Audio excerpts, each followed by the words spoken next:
Alright everyone, this is Mr. Lairman, and what we have for you today is of a second day Rise Horus Extravaganza Moneybags. I got the order completely mixed up there. And what we have here is a Rise game full of players competing for MVP positions. This lobby consists of a Dubious MD, Normac, Aardvark, Cookie, Toby, Daniel, and Fate. For anything else? Let's just get started. Okay, Aardvark opening up with a early Marshall kill. Let's see if this leads into an EE. Probably not. Typically, like a lot of EMs. I think Aardvark, I'm not quite sure, but I think Aardvark kind of does this pretty often. Like this opener where he just kills Marshall for that 500 juicy minerals and recalls out. Meanwhile, we do see Fate over here moving his ARB to left Nui. Let's see if he recalls in to go for an early attack on the left Nui spawn itself. Meanwhile, we also see Cookie over here actually defending Western RotWK. He's going to pop Nenya, probably to play a game with a lot of extra rotates. Meanwhile, we do see Cookie over here, yep, starting to siege down the central camp. Yep, we are seeing a lot of rotative behavior from elves here. Fate also being chased away by Normac down here by Western Gondor. Doesn't want to push into cannons and the hero ball, even if that is just one cannon. In the early game, that one cannon can make a bigger difference than you would think. We also see a stun and a catapult go off on Trollshaw's. Dubious is trying to take out this spawn this early part of the game. Meanwhile, we see Aardvark over here going in on possibly Londyre, possibly Hiriaf. Gotta be careful about these mines that Dubious actually laid here. He got 6 mines over here. If you try and maybe discourage one of these pushes. Dubious recalls in to defend. Aardvark is in the area, and those mines are going to get popped and immediately sink into all those medics. Holder goes pretty low, but not quite down. Meanwhile, Minaglar is being chased down. That could have ended very badly for Dubious or actually Aardvark, but neither loses a hero in that engagement. That this cannon is taken out, and then Dubious MD goes back and tries to go for a cheeky kill. Holder is getting kind of low, so Aardvark has to be careful here. He decides to recall out. Probably a good move. Meanwhile, we see Fate being chased away in the north, going for northern rotates. We also see, interestingly, Toby going for the north down first gas. This is a pretty common thing that Toby likes to do. Typically, when, in my opinion, this is just speculation, but conjecture, if you will. But I think it's typically when Toby thinks he's better than the Amar he's facing off. That's when he grabs north downs as the upgrader to gas. So this means Toby thinks he'll be doing pretty well in this Daniel fight. So let's see if he actually pairs up with that confidence. We do see Toby actually going in for Wainwright and Cameron, interestingly, instead of defending Western RotWK. Morgamir gets quite low, but the volley does not go off, but the volley instead goes off on Kamul. Daniel loses Kamul. Not the best play to be making, or anti-play, I guess, this early into the game. We do see Morgamir pretty low, and Carfang pretty low, but at the end of the day, Toby does not lose any heroes. Meanwhile, we do see the central NFY Ream camp being sieged down by the forces of Dubious and Elves. A Cookie recalls out to grab Kierdan and just sit on top of a Western RotWK. Meanwhile, we see Fate over here trying to siege down the North Downs. The northern cannons have actually all been stripped at this point. So a potential long-term poke down by Golfing Bull of the North Down spawn is possible now, or maybe Fate can go in and dive on it. If he notices that there's a gas on North Downs, he might actually decide to take that risk. We also see a delayed autonomy. I didn't actually notice the gases earlier. Left Nui, oh, again, he's falling for the trap of doing autonomy in the middle of a gas. It does not retroactively make the gases shorter. It's just an engine limitation.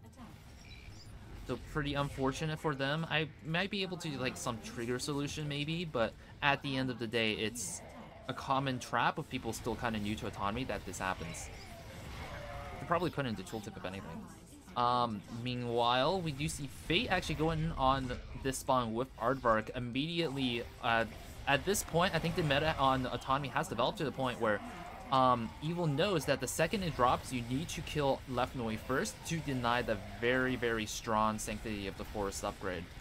Now, Great Goblin might be going down here, has to be careful. Normac is doing pretty good work trying to weaken all these heroes. Aardvark getting pretty low on the Chieftain Gauntlet as well. Fate is forced to recall alongside Aardvark. Normac lives to fight another day. He has, by my calculations, 4 minutes left before he finishes the upgrade on Left Nui. Meanwhile, we see Daniel recalling in over here. Cookie calls the Goblin Town gas, and indeed, if we look at the amount of units spawning from Goblin Town over here, it is being gassed. But actually, transitioning over to Ugolai on Troll Primacy, are we going to see a Twin Peaks game mimicking the Ring meta? Might actually, we'll have to see. Meanwhile, we do see Watchers of the Hills in this Arthadinian Hero Ball, Mass Ball. So Daniel should be able to tell, if he has the game knowledge, that North Downs has been gassed. Maybe send Misty to go over there, or maybe just go down it himself, like put a lot of extra focus on it. But right now, Daniel is not having the best time pushing to Arthadane. Toby's mass has gotten to the point where it is contributing quite a lot of firepower to his ball, and Daniel is just losing so much mass. This is definitely not what you want to be doing as Daniel. Trading your mass like this is like almost your entire game's worth of mass, and to be using it like this slows down your next push greatly. Toby is in quite good control of the situation. Meanwhile, we do see Aardvark going in on Amon Laha. It seems like they're not going in on Left Nui, at least for this push, instead of opting to grab these exposed outers while they are still exposed. Aang is currently being fisted by Toby, as he proclaims, and Normac and Cookie are going to use this opportunity to start going in on Goblin Town. Actually, now I look at it, I'm not sure if Goblin Town is upgraded. Cookie, we did see a lot of mass coming out from it earlier, but that might have just been because Fate wasn't using F2. Regardless, the double is called, and Goblin Town does go down to this double. Meanwhile, Fate has actually just started to gas. Oh, what is Fate's gas? I think he's forgotten to gas, actually. Meanwhile, we do see Daniel trying to go in again on Western Rudar, but at this point, Cookie is the one defending. Toby is over here trying to take down Driver, and now also Dunland is being sieged down by us here. And the Co. Yeah, a double on Driver. They're trying to take out this position for the Fate Art. This is a very interesting new micro meta that kind of like developed with autonomy here.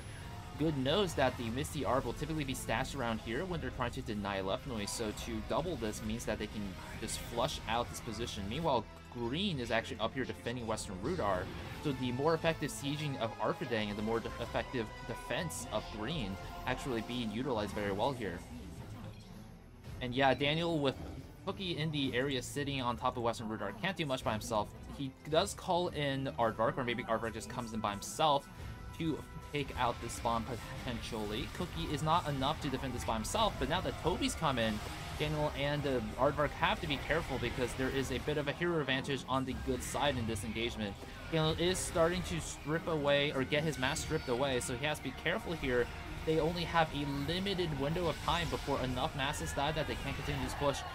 Toby runs into the hero ball of Aardvark, trying to chase down the Chieftain of Dunland, loses Carping for Fate, almost loses his special transport, but not quite, lives with 40 HP, and now Daniel and Fate can finish off the spawn now that Cookie has been forced to recall, now that Aardvark has been forced to recall. And with that, with a lot of concerted effort, Evil does take out this spawn. Normac, meanwhile, in the eastern side, taking out the backside of Edinburgh's. He might be using Adverhill to go for that little cheeky kill. When you, I think when you kill this cannon, maybe this cannon, you can then start poking with air heroes. Meanwhile, Gorkill actually goes down over here, a little bit overexposed. We also do see a medic go down, I believe, to Cookie. Okay, Cookie and Toby, I think that is fair. I'll write that down. Our allies' base is under attack. Toby. Cookie Toby. Medic. Meanwhile, Dubious MD, not really present in a lot of the team fights, just doing his due diligence to siege down the EM spawns. Royal Shaw's is down, Central's down, although that might have been to Cookie, and he's working on Dunland right now. But he has done his fair share of defending as well from Aardvark. What else? Left Nui pretty close to completion, and with no real enemy ARBs in the area to respond. Fate did recall in over here, but recalls back to where he was. Okay, interesting. Possibly a... Wait, why did he do that?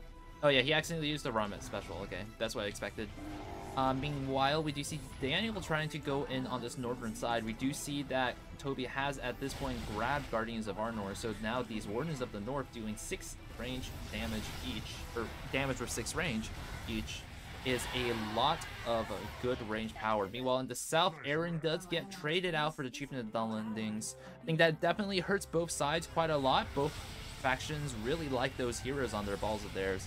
But I would say definitely a good trade for good overall because, well, Evil's a bit on the back foot in this whole game. But he's kind of complaining right now about the lack of actual teamwork on the Evil side, or perceived at least. And meanwhile, on the good side, actually permission being asked to buy Mithrandir by Cookie. Toby is perfectly fine with his mass builds, so he is going to allow that to happen. We might be seeing the guerrilla training later on. Once Toby gets that money, it's a very nice thing to pair with Wardens of the North. Of course, though, Toby is actually just going for Fornos directly instead of something like the Hills of Evendom, so we'll have to see what his actual strategy is. Guerrilla training is definitely a lot stronger with Hills of Evendom, so if you were planning on going guerrilla trainings, I think you would have done this. So I think Toby might just be doing a more generalist build, just starting with Guardians of Arnor and just kind of seeing how the game evolves from there. And it is definitely a very strong upgrade for Arphadan, especially if you have a early game advantage. That mass really compounds it, and it makes basically Amar's job of pushing you impossible if you play it right. Fate actually just calls GG right now. No actual communication inside of the team. He complains that the team is inconcisive. We also see incohesive, and we also see Toby grabbing an Arb off of Fate, or no, not Fate, Aardvark, while he is at it. He actually leaves. And does he leave? Does he leave? Does he leave? Mithrandir comes out on Cookie's ball. Aardvark chasing down Austere. Does he have the speed to take this out? I don't think, not quite. But Dubious MB does get a lot of his mass killed while trying to cover that retreat of Austere. But Toby's also in the area to chase off Aardvark. There is a lot of mutual defense on the good side that is really hampering the progress that Evil is trying to make. We also do see a double here, though, by Fate and Daniel on Fornos. This is just Toby by himself to defend this. Argoleb goes down in return for Rogash. And Cookie has now recalled in, probably stopping this push very soon. But North Downs might be going down. That is a 18-minute kill on an upgraded and mineral-upped North Downs. I think probably Toby has gotten quite a lot of actual value off this regardless, but maybe Toby would have liked it to live a bit longer for sure. Still though, like, that value early game has been pretty useful for Toby, just slowing down Amar. Meanwhile, we do see Dubious MD going on an Aaron Bourne now, trying to chase out that Fate Arb that's been stashed here for a while. Normac has already grabbed Rodine Hideout, but if we notice here, the spawn itself is still alive, and remember, there are 4 pretty strong non-Rodine units here that still get denied if the spawn goes down. So it's very, very good even then for Evil to actually take out that spawn, which Dubious MD is trying to prevent.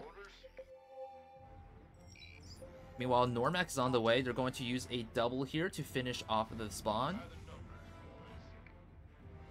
And in the north, Daniel and Fate pool together their forces to keep trying to crack Fornos. Fornos is pretty close to his last gas, or 5th gas, I would say, where it has the Lord of Arphadan. Cookie, though, in the area as per usual, comes in to deflect this push once again. With Cookie almost guaranteed to be here, this is probably not a winning avenue of attack against good by Evil. Just because, well, what can Evil do to push in once Cookie arrives, once it's no longer a 2v1 but a 2v2 on cannons? A bit of physics over there, funny. That Marine just gets shot into the water. And yep, Aardvark does Aardvark spawn where Fate's Arb is sitting does get compromised. Fate's Arb gets destroyed by, I believe that was Normac mostly, yeah. So I'm gonna give that Arb kill to Normac. And it's not a good sign at this point. It's not a good situation for Evil to be in.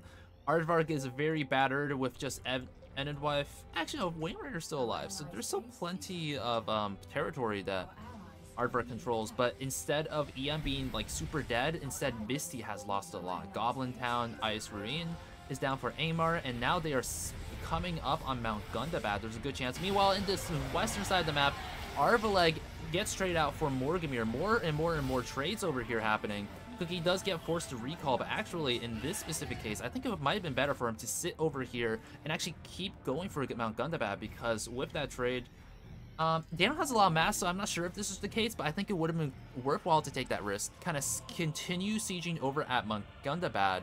Oh, but Smaug has, we see Smaug here. Fate did actually recall in to defend, so maybe not quite. But Cookie does call out. Gunda is quite under threat, and as we can see, a lot of cannons here, a lot of cannons here. They're all stripped out. It's only a matter of time before they get the spawn, because either Evil has to sit a faction and permanently defending it, and oh, Fate just runs through the entire ball with that Smaug. Kind of a delayed reaction. Not the best look for the Evil team again.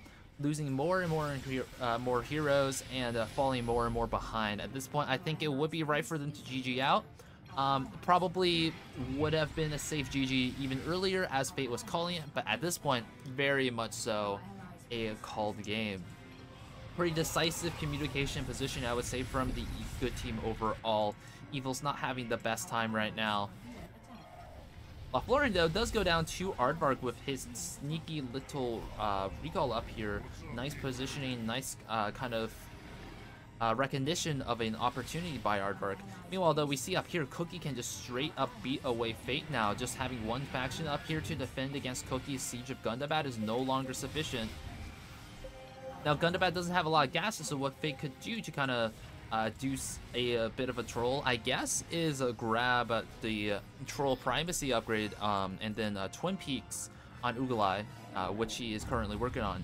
And with Twin Peaks, that kind of diminishes the actual value of Gundabad being killed, although that still puts Amar in quite a lot of danger, which is not the best sign for the Evil team. Cookie actually recalls out over to, where is Cookie? Where is Cookie? Where is Cookie? I'm not actually quite sure where he went. No, he's actually going for Gundabad, so he's doing what I was saying earlier, just kind of leaving Toby to do the 1v1 with the hopes that he can indefinitely stall Amar, and then instead trying to finish off Gundabad. If upgrade is about to finish on Fornos, as Malvigil gets a little bit exposed, a little bit low, but no heroes are lost in that fight. Meanwhile, Fate is just being completely beaten back by Cookie. Cookie has so many extra heroes and pretty solid mass right now, so he can push almost uncontested up here. Fate can only like attempt to poke, but as long as Cookie's in the area with Brandul, it's just very risky for Fate to do too much and get in too deep. Bootlord does go down in the north side of Endwife. Aardvark tries to and trade out for the the Lord of Pin of Galen, but does lose a Dunavef the Quiet for it. Also a medic potentially, not quite. Nope, a medic goes down to Normac, and with that, we are going to see this game ending with 3 of Toby's heroes dying in return for every single remaining Amar hero. Brandul almost goes down, but not quite. Cookie actually saving Teleborn as well on very low HP. GG. The game goes to good.